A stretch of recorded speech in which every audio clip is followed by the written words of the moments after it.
I'm honored to introduce the founder of the Council for the National Interest, the Honorable Paul Findley, former United States Congressman from Illinois, expert in American political processes, courageous author whose book, They Dare to Speak Out, first exposed the power of the Israel lobby, patriotic American who served his country in war and in peace, and human being of profound intellect, insight, and integrity. Paul Findley.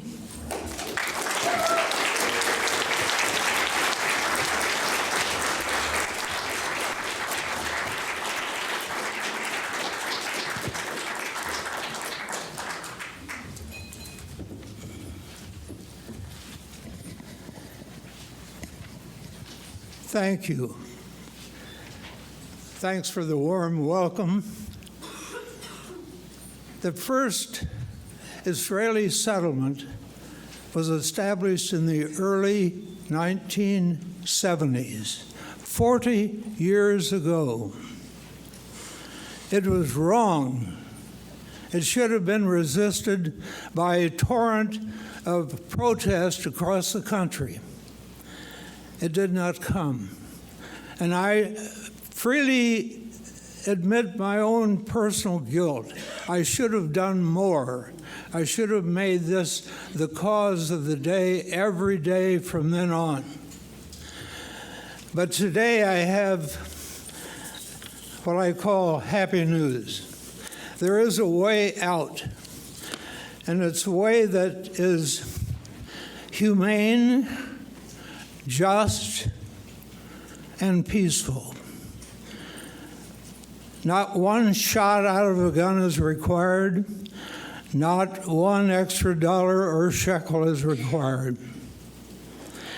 President Barack Obama, acting alone, can extricate Palestine, Israel, and America from the seemingly inescapable quagmire in which all three are sinking these days. To make peace possible, Obama must issue an executive order suspending all aid to Israel until Israel and Palestine conclude a peace treaty that creates a two-state solution. Israel must recognize Palestine's sovereignty over all territories seized in the 1967 war. All Israeli personnel and officials must leave Palestine. Only those approved by the government of Palestine would be able to remain as foreign nationals. Now that is the negative side of the picture from the standpoint of Israelis. Look at the positive effect this would have on the state of Israel. For the first time in history, Israelis would be able to achieve peace and security at home and abroad, a prospect that's unthinkable today. Arab states long ago agreed to recognize Israel and have peaceful relations with Israel once Palestine became nationally sovereign and politically independent, with its borders recognized as legitimate and inviolable by the UN Security Council. When that happens, Israel will be free from territorial expansion and the burden of the occupation, which must be horrendous, but it's rarely discussed. And if requested by either party, I would recommend that the U.S. provide military police in order to keep order during the transition. Israel will be greatly strengthened by this process because the Arab states all agreed to extend normal relations once Palestine was secure. And that would have an enormous effect on the future of Israel. Pleased with Palestine's national sovereignty and independence, Hamas, Hezbollah, Islamic Jihad, Al-Qaeda, Iran, and many other countries long opposed to Israel's illegal occupation will have less reason, perhaps none, to challenge the Jewish state. Why? Because Israel will have finally agreed to abide by by the Fourth Geneva Convention, which is very important because Israel not only signed the Fourth Geneva Convention, it was one of the driving forces for its enactment. Palestinians will be ecstatic. They will enjoy full citizenship for the first time since the end of World War II. For the first time in nearly a half century, America will be free, be liberated from complicity in Israel's unlawful treatment of Arabs. Extremist groups will lose one of the main stated reasons for being. The specter of religious war between the West and the East will be drifting away.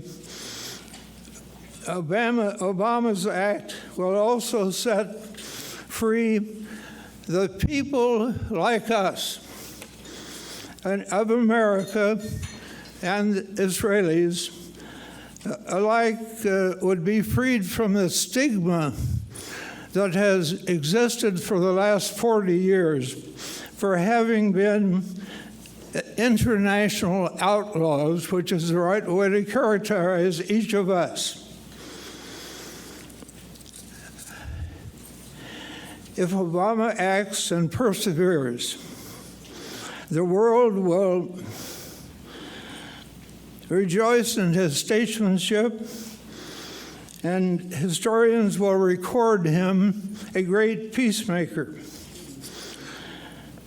His executive order, like the one that Abraham Lincoln used to emancipate the slaves, will herald the blessings of liberty for millions of long-suffering human beings. But Obama must act promptly and persevere. It won't work otherwise. Only a dream? Yes, but more than that, it's a vision that is as practical as it is humane. It will become the reality if our president sees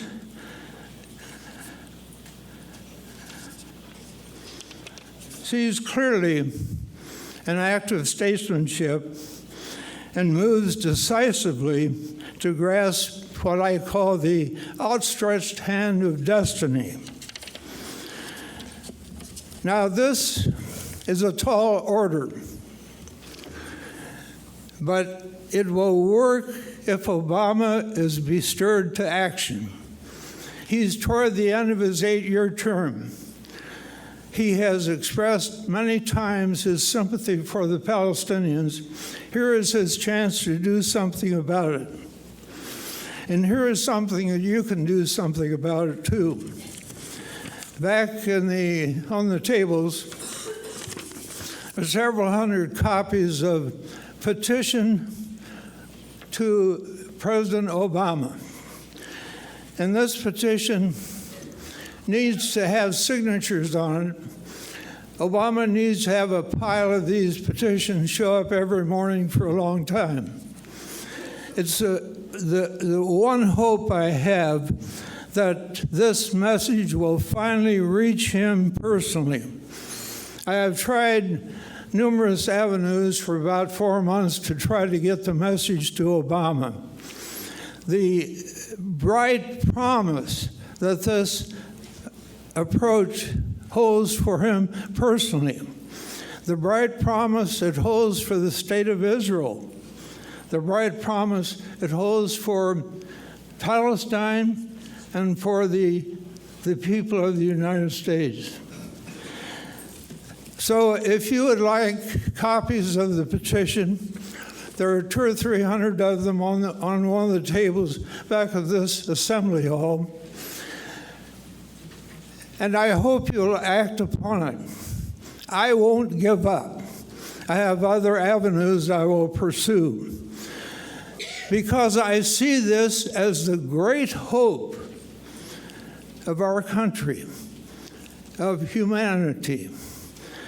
And if we act decisively through the president, good things will happen very soon. Of that I'm certain. So I invite you to take part. All of us were negligent during the early days of the development of the settlements. Today, 500,000 illegal settlers live on land that belongs to the Palestinian people. 500,000. And those 500,000 people encompass 1/2 of the land that Israel has occupied and treated as subordinate group of human beings. That's my message. I see hope today because I believe Obama is at the point in his presidency when he will be seeking a legend, a memorial to his service. And this could make him an all-time hero that would be matched by no one else. Thank you very much.